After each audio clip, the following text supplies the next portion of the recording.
Make in India ऐकलं की आपल्याला वाटतं आता सगळं भारतातच बनतंय, पण खरंच तसं आहे का? चला आज रियालिटी चेक घेऊया.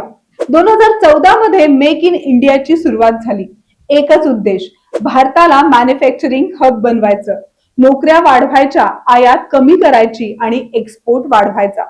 आज भारतात मोबाईल असेंबल होतात, कार बनतात, इलेक्ट्रॉनिक्स तयार होतात. पण लक्षात ठेवा, बरेचसे रॉ मटेरियल आणि टेक्नॉलॉजी अजूनही बाहेरून येतात. म्हणजे मेड इन इंडिया पेक्षा अनेकदा असेंबल इन इंडिया. पण एक चांगली गोष्ट आहे, आज भारतात फॅक्टरीज येत आहेत, फॉरेन कंपन्या गुंतवतायत आणि स्किल डेव्हलपमेंट होत आहे. हा बदल हळूहळू आहे पण दिशादर्शक आहे. खरं मेकिंग इंडिया तेव्हाच यशस्वी होईल जेव्हा कच्चा माल भारतात बनेल, टेक्नॉलॉजी भारताची असेल आणि व्हॅल्यू क्रिएशन इथेच होईल.